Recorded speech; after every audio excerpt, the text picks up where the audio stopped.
Hi guys, so earlier in the week I posted something about Soweto Towers.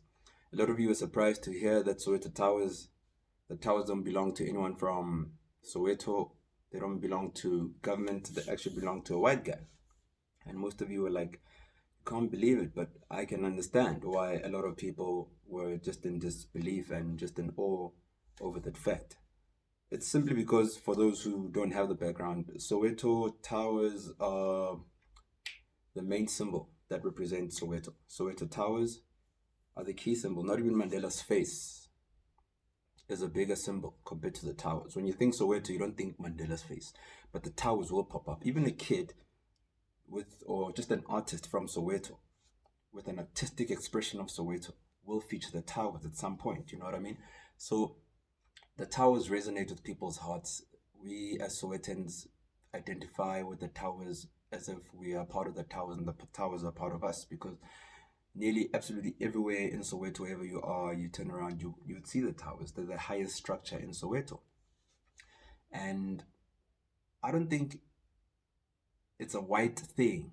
I'm not pointing out that no, it's owned by white people and people must now all of a sudden just um, hate the fact that the towers are owned by a white person. But I'd like us to address the truth. And the truth around this matter is that not only with the towers, with pockets of land around Soweto are now emerging to be white owned. And that baffles me. That baffles me because the key property in Soweto is all of a sudden white owned. You can go as far as Ndofaya. I mean, now there's Ndofaya Mall. You go back in the history, I interrogated that process a little bit.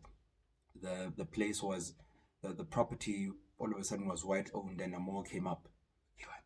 What's going on? And when I interrogated the issue further across Soweto, there's more pockets of land that are white owned. Soweto Country Club. A lot of you will be shocked today to find out. Soweto Country Club, there's a guy called, an old white man called Kevin Anderson. His property is called Ivory Tusk Consortium. Kevin has taken Soweto Country Club to court, saying that that's his property, that's his land. He's even gone as far as building houses around the clubhouse, Soweto Country Club, just to show the amount of confidence or arrogance, depending on how you look at it, that he has, and he really doesn't care much. And he's taken. There's a court case that's active. That's active right now, and the court case is Soweto Country Club / City of Johannesburg versus Kevin Anderson / versus Ivory Tusk Consortium. Now, I don't understand how you have people who are not from Soweto having title deeds to pockets of land in Soweto when our grandparents, our grandmothers, Modi Turum houses ta Soweto, abana di title deed. Our grandparents don't have title deeds to these houses in Soweto here. But we've got people with title deeds. I don't think, again, I want to emphasize, I don't think the enemy or the problem is with the white people in these pieces of land. I think the enemy, today, our enemy, is not white people. It's not white people. Our enemy is the black people in the positions of power, our black people in government, our black people in positions of economic power in big business. I don't want to name them. I don't want to call them out by name because it's useless. I don't even want to give them publicity because na personally bantena. Those people are the ones selling the properties to people with enough money. Willing buyer, willing seller. That works for those with money, especially in places like Soweto. To grow our township economy in Soweto and other townships across the country, and the world for that matter, in black communities across the country, people with political power, especially those black people with political power, and in South Africa in particular, the black people are the ones with political power. They're the ones occupying those seats. Overnight, they can build skyscrapers in Soweto. They can build proper economic CBDs. Central business districts can emerge in places like Soweto, in those very pockets that they're selling quick like this to these white people or white companies. And I'm not emphasizing white so that we can have a racial division. I'm just emphasizing white because it happens to be the truth of the fact and the truth of the matter right now in Soweto. So my plea to everybody is that I think it's time we get organized, especially in Soweto, because I like to speak for Soweto. I don't know much about other places' politics. We need to hold our government accountable. Mataima athletes in Mogadi Range Rover. We need to hold them accountable. We need to hold politics accountable. We need to hold economics accountable. We need to hold ourselves accountable. We need to stop blaming government this, because those people have been given the opportunity to loot and to be corrupt, because there's no exercise of accountability expectation from us, the people. From us. And why from us? Because politicians have somehow forgotten that we are the boss. We are the boss. SAPS, even the army, South African National Defense Force, who was all over here smacking people during Corona. You're forgetting that we are the bosses. We are the bosses. It's not a myth. It's what it is. All politicians are people. These people are just a bunch of administrators. They're like PAs, and we are the CEOs, and we are the directors. But somehow the script was flipped, and we were made to believe that these PAs are the bosses. These political people, they just PAs, man. They are our PAs. They must just go back to computer work and do computer work and make sure that the processes are in favor of us, the directors, so that when we eventually sit in a board meeting, half the time, the only time we sit in a board meeting is when we are voting during election time.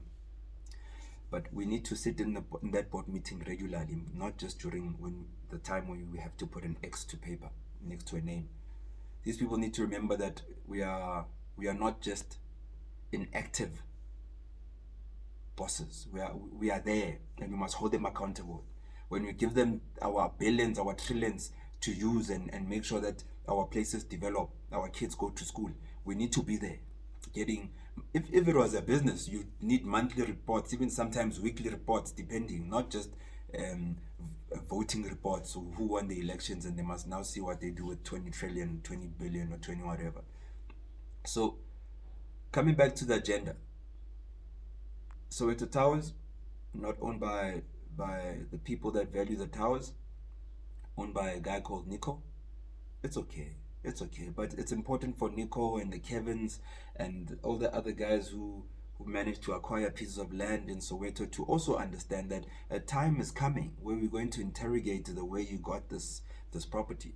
If it was from a sale, and we'll have to interrogate that process. And if there's any wrongdoing in that process, whether it's our government people who sold us out by receiving 100,000 just to give you a piece of property, acres and acres of land, or got 200, that land was going to be recalled, because we are not our fathers. We are not these chiefs and cadres and whatever they call each other. We are not those people. We are a different kind of breed in Soweto. We are a very, very different kind of breed. Upstairs works. So it's not political, it's not racial. That time will come, and that time is not far. It's not far at all. So that's the little background I was giving around why I emphasized and I shared the view that Soweto Towers is not owned by people in Soweto. So our pride and joy is very delusional more than anything. In closing, I'd like to say, let's get together. Let's share this knowledge. Let's share the facts that we have. Let's talk about this in different spaces. Let's change the agendas we speak about on a daily basis as young people. Let's talk about important things. You don't have to talk to me about it. You talk amongst yourselves. We make sure that we have progressive conversations with our friends, whether it's over Hubley sessions. But let's talk about important things so that our community, our township economy can develop properly. Because we are the leaders of tomorrow. We are the leaders. Their time is up. Their time is gone. Their time is gone.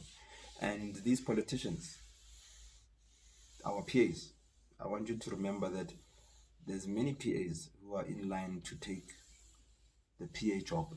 If you're tired of the job and you want to drive around in Range Rovers and fancy cars and pay big bills at clubs and whatever else, and you're just a political celebrity and not a real PA doing work for the people, we'll move you.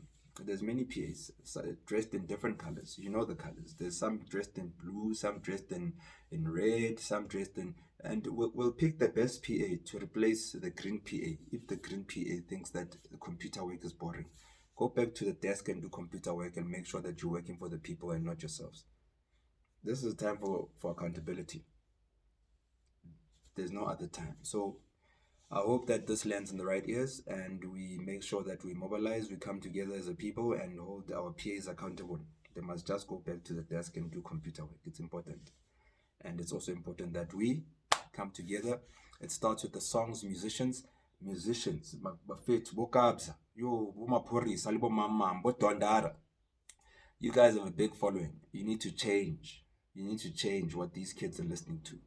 You need to start provoking intelligent debate, intelligent conversations.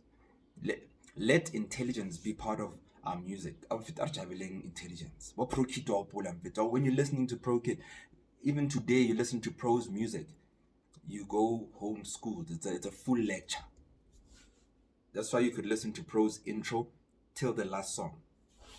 Because there's so much education, there's so much that resonates with your heart, with your soul, with your spirit, and the development of the people and the township. You could say Bobo Pro went to school and they were lectured by geniuses to socialism. People who subscribe to socialism, because everything they said, everything they did, whatever product they gave to the people, that product was designed and it was intentionally for the people. And it did good, because there's so many people that can comment now on this video to tell you that, listen, Pro's music took me through school. But these are conversations for another time. Right now, let's focus on the agenda of the day. The agenda of the day being Soweto. Let's get together, guys. It doesn't take a genius to change. It takes us to change. Let us be the change. Let us be the difference that we want to see. Let's do the right thing. Kaufela, Soweto, you know the story. Ayoba.